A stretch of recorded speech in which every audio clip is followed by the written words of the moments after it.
అందరికీ నమస్కారం.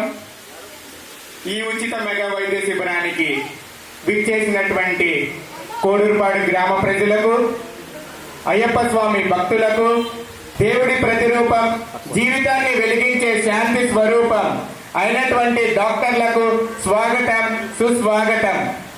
ఇంత మంచి అవకాశాన్ని నాకు కలగజేసినందుకు నేను మీ అందరికీ తెలిసిన విషయాలే, కానీ కొన్ని విషయాలు మీ ముందు ఉంచాలి అనుకుంటున్నాను. డాక్టర్లు కేవలం ఒక వృత్తి నిర్వహించే వాళ్ళే కాదు, వారికి సేవా గుణం, ఈ సమాజాన్ని ఆరోగ్యపరంగా మహానుభావుల్ని చేయాలని వారి లక్ష్యం. డాక్టర్లు అనే వాళ్ళు కేవలం సంపద కోసం అని అనుకుంటారు, కానీ వారి ప్రాణాలను పణంగా పెట్టి ఒక హ్యాపీనెస్ కోసం, వచ్చే పేషెంట్ యొక్క జీవితం బాగుండాలనే ఉద్దేశంతో వారి యొక్క పర్సనల్ లైఫ్ ని సాక్రిఫైస్ చేస్తారు. ఉదాహరణకి మన 2 కోవిడ్ మహమ్మారులు చూసి ఉన్నాం, 2 కోవిడ్ వేవ్స్ చూసి ఉన్నాం. ఆ టైంలో మన ఇంట్లో ఒక వ్యక్తికి కోవిడ్ వస్తేనే ఏంటి మనకు కూడా వచ్చేస్తుందేమో అనే ఉద్దేశంతో మనం ఆ వ్యక్తితో మాట్లాడింది లేదు. కానీ డాక్టర్లు వారి ప్రాణాలను లెక్క చేయకుండా, వాళ్ళ ఫ్యామిలీలో ఉన్న పిల్లలను కూడా లెక్క చేయకుండా బయటికి వచ్చి వారు సేవను అందించడం వల్లే ఈ రోజు మనం ఇంతటి చక్కని కార్యక్రమాలను చేయగలుగుతున్నాం, అలానే ఇలా ఉండగలుగుతున్నాం. అంటే కారణం డాక్టర్లు. వారి సేవని ఎప్పుడు మనం మరవకూడదు. వారు ఉండటం, సేవ చేయటం వాళ్ళు ఎప్పుడు అభినందిస్తూ ఉండాలి. అలానే రోగులకు జీవం పోసే చేతులు, బాధను తొలగించే మార్గదర్శకులు, మరణం మంచున ఉన్న వారికి కొత్త ఆశలను అందించేవారు మన వైద్యులు అని చెప్పడంలో ఎటువంటి అతిశయోక్తి లేదు. అలానే డాక్టర్ జీవితానికి విలువనిస్తారు, కానీ వారు ఒక కుటుంబాన్ని రక్షిస్తారు, ఒక సమాజాన్ని ఆరోగ్యంగా ఉంచుతారు. వారు మన గ్రామానికి రావటం, అనిల్ కుమార్ గారు కానీ, నవీన్ గారు కానీ, వాళ్ళ గురించి కొన్ని విషయాలు చెప్పాలనుకుంటున్నాను.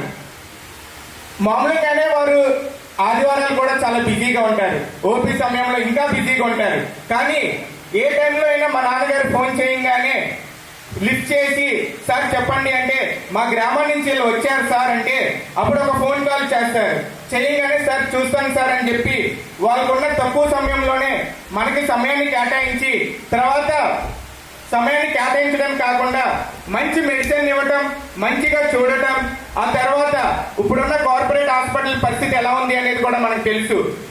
చిన్న విషయానికి వెళ్తే వాళ్ళు అయ్యో మందులు రాస్తారు, అయ్యో ట్రీట్మెంట్ చేస్తారు. కానీ అనిల్ కుమార్ గారు, తర్వాత నవీన్ గారు ఎప్పుడు అలా చేయకుండా మన ఊరి ప్రజల కోసం ఎప్పుడు వాళ్ళ 2 చేతుల్ని కన్నా ఎక్కువగా, అంటే వాళ్ళ శక్తిని మించి మన గ్రామానికి వారు సేవ చేస్తున్నందుకు వారిని ఎంతో అభినందించాలి.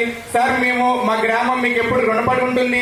ఎందుకంటే మీలాంటి వారు మా గ్రామానికి తెలియటం వల్ల ఎన్నో హార్ట్ ఆపరేషన్లు, సార్ అనిల్ కుమార్ సార్ మీకు గుర్తుందో లేదో, ఇప్పుడు వరకు మా నాన్నగారు మీ చేతుల మీద 23 హార్ట్ ఆపరేషన్లు చేపించారు. అంటే ఒక వ్యక్తి 23 హార్ట్ ఆపరేషన్లు చేపించడం అనేది చిన్న విషయం కాదు, కానీ చేసిన వారు గొప్పవారు. ఎందుకంటే అంత పేషెంట్స్ ఉండటం, డబ్బుల విధంగా కూడా డిస్కౌంట్ ఇచ్చి చేపించడం అనేది కూడా చాలా గొప్ప విషయం. అలాగే నవీన్ గారి గురించి చెప్పుకుంటే న్యూరాలజీ డిపార్ట్మెంట్కి చెందిన వారు. మన ఊరి నుంచి కానీ, మన మండలం నుంచి కానీ, మా నాన్న స్నేహితులు కానీ ఎవరు వెళ్ళినా కూడా 25% డిస్కౌంట్ వాళ్ళ చేతుల్లో ఉన్నంత వరకు, ఈవెన్ టైం కూడా ఎక్కువ కేటాయించి మంచి ట్రీట్మెంట్ అందిస్తున్నందుకు మా గ్రామం మీకు ఎప్పుడు రుణపడి ఉంటుంది అని, మీ సేవలు మాకు ఇలానే కొనసాగాలని, మాకెప్పుడు మంచిగా ట్రీట్మెంట్ చేయాలి అని కోరుకుంటూ ఇంతటి మంచి అవకాశాన్ని నాకు కలగజేసినందుకు ధన్యవాదాలు తెలియజేసుకుంటూ, డాక్టర్ నరాల్ శెట్టి అనిల్ కుమార్, అలానే హనుమాన్ జంక్షన్ బాబు గారు, వీరి గురించి ఒక విషయం చెప్పాలి.